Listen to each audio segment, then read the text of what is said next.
Welcome to Adventurous Appetizers, bite-sized yet filling bits of information for anybody who wants to run a game, play a game, or just hear about the game of Dungeons & Dragons.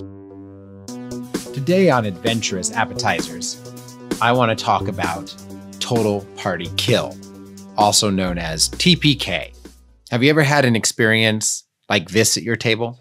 Oof don't fight little girls! Ooth feed them to his pets. Then try me.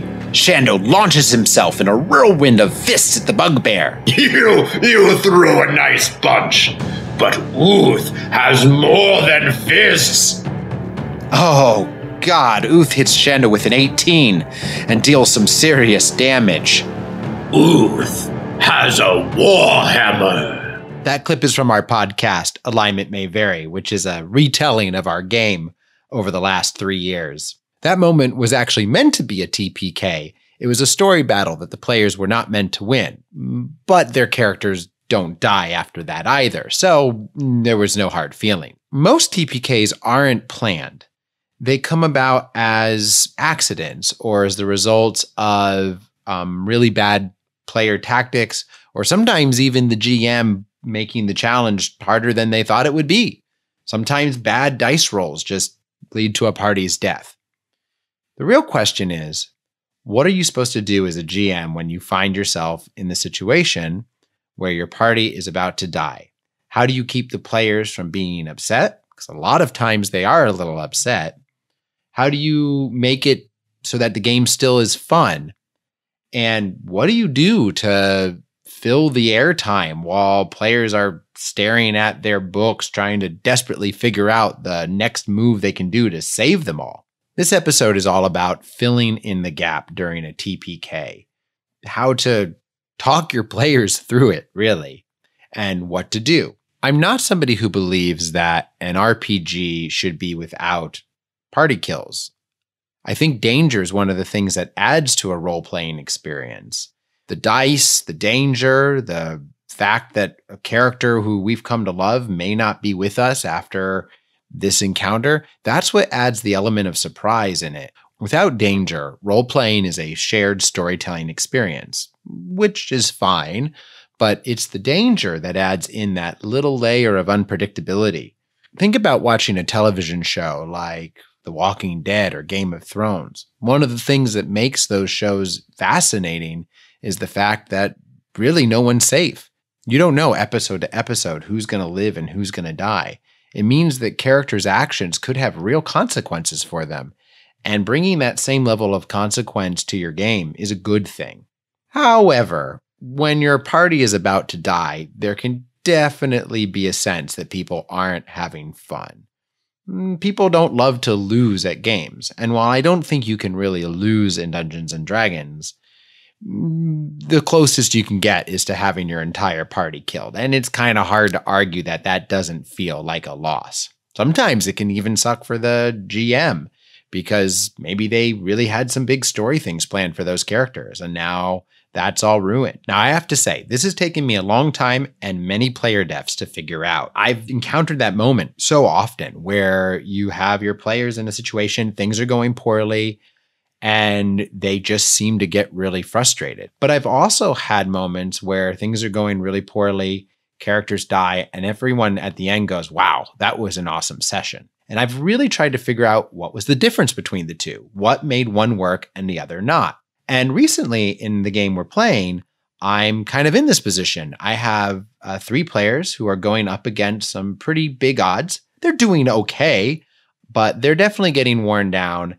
And a new combatant just entered the fray, and he's full health, and he's a red dragon, and chances are they can't bring it down.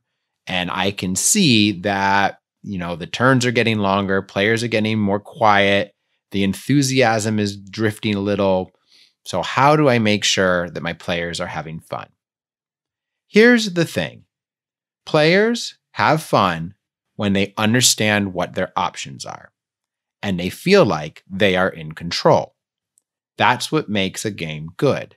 So it's really important that as a GM, if you find yourself in a spot where players are beginning to do poorly in combat or in another situation, take a step back from it all and just talk to your players. Lay out the options, lay out the situation. Let's use the scenario I just painted with this red dragon. 1, they need to know what the risks are, what's actually going to cause them to die. That's important. 2, they need to know what are their options for avoiding death. And 3, if you guys have any other options, things you want to throw out there, I can tell you whether I think that would have a good chance of survival or not. You might notice at the end there, I kind of turned it over to them and said, hey, you can throw out some options here too. And I'm going to be honest with you as a GM. I'm going to say that has about a 10% chance of survival, or hey, that's a really cool idea. If you can roll and pull that off, I think that would work. What you're doing here is you're kind of saying, look, this isn't me versus you. This is me trying to help you. This is us trying to work together to solve this story crisis. That brings us back to the idea of we're really sharing a story here. I want these characters to survive and carry on just as much as anybody. But I'm going to try to figure out how to do that, but it's ultimately going to be up to you to see if you pull it off. A lot of times when players just understand, oh, we can survive and oh, here's how we would do it, they ease out of that idea of like, we're screwed. We don't have any options. The GM's just going to kill us. That's a phrase you'll hear a lot when you do TPKs. Oh, the GM's just decided it's time for us to die. The whole goal here is to break that mentality and to say, look, this is a world with danger, but it's not an impossible world. And it's a world where there are options and you get to build options, and that's part of the fun of the game. Doing this in character can actually add a bit of fun to this as well. So if you take your battle-hardened warrior character and you say, okay, you've been in 100 fights. I don't know if dozen, 100 is a word, but we're going with it. 100 fights. And you know that you can sense that this is a foe beyond you guys, but you do think there's a chance at escape. If only you can get the mage to use his dimension door to get over to you, then maybe you can hide. Or do you notice the dragon has one of its eyes scarred over from an earlier fight? So maybe he's going to have trouble spotting you if you can get in the shadows. Something like this gives your players some fun while also giving them their option. I've still got some time left in this episode, so let's talk about some other things related to TPKs. 1, what do you do when the whole party does TPK or they try out everything, they try to escape and they fail? How do you keep spirits from just getting down and no one wanting to play anymore? I think the main thing here is to think about maybe some of our favorite books or movies especially, where you have a hero who goes out in a blaze of glory or dies, but it's super heroic or impactful. And you actually think, man, this movie would be worse if this character lived right now. Try to bring that into your game if you can. Don't just say, oh, and the dragon hits you for 20 damage and that is the end of your life and you go down. When the party goes down, turn it into a big epic moment. Describe how, one of the characters holds the dragon at bay. Describe how when one of the characters sees the dragon's fire breath consume the mage of the party, he goes into a blinding rage and he rushes at the dragon and strikes it such a blow that it will leave its left leg forever crippled. And it is just a shame that he's not able to take it down before the dragon turns on him and clamps its jaws around his chest. But you've made this sound kind of cool, and it's had an impact. I mean, this guy left his mark on this creature. He didn't go down without a fight. The idea is to kind of let death have a heroic note, or sometimes death. If tragedy is the right mood, then bring that to it where. You have your Gandalf moment where he says, "Fly, you fools," just before the fire's breath engulfs him in flame and the 2 other players run away, tears streaming down their face as they acknowledge the sacrifice that Sir Aldrich made for them. These are all kind of fun things you can do to keep the game feeling just like a story rather than you have died, you have lost, you have failed. That's what you're trying to move away from here. We're all telling a story, and this has actually made the story more interesting in some ways. And none of us suspected this would happen. Oh my God, this is incredible. That's the attitude you want to bring to this. The other thing is, what happens if one player dies and the other two carry on? And maybe you're still early in the session. This is a point where I like to say, I'd like to take a little break, talk to the player who's died about what they want to play next, see if we can convince them to roll up a player while we continue on. 5th edition makes this really easy because character creation is really quick and simple. It's a lot harder in a game like Pathfinder, where it can literally take 2 or 3 hours to make a character. But again, this is a great place to bring in that heroic feat. In some ways, it's even easier here because you do have a player who is, sacrificed himself and the rest of the party has gotten away. So there is something both heroic and tragic in that. And there's a lot you can use there. The last thing I want to talk about is what I mentioned at the beginning of this podcast, which is story battles, story TPKs.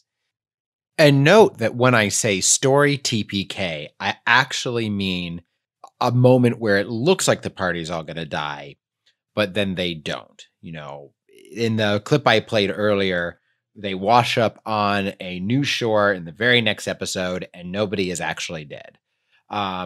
I've done it before where a party doesn't die, they get captured. Or a party dies, ends up in hell and has to fight their way out of hell back to the real world. And this is the entire premise of a story. The point is that you don't actually want to kill your characters, your players, if they don't have an opportunity to actually escape. If you just plan a session where they're all going to die, that's taking away control from your players. And that's never a good thing.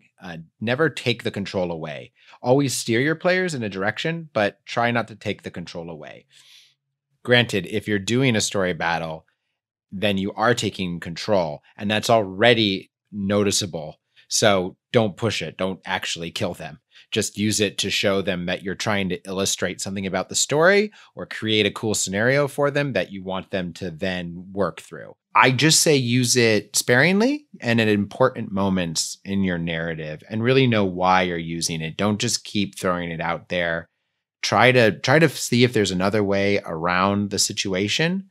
But if used rarely and done well, and again, with all these ideas of you're kind of letting the players know that this is happening. I mean, you don't have to go into it saying, we're about to have a story battle and you're all going to die.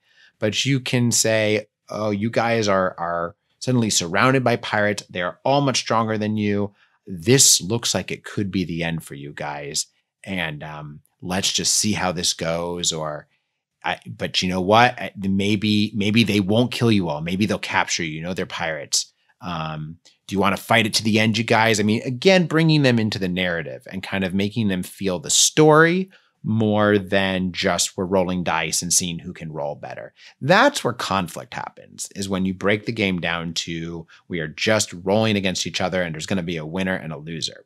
The further you can get from that, the more you can get into, hey, we're experiencing this story together and the dice are just helping tell us what's happening. That's going to make a better game experience for everyone. So that's it for this week. I have some more Adventurous Appetizer episodes coming up soon. But for now, may you roll many a critical success. May you avoid many a critical failure. But above all, keep on rolling.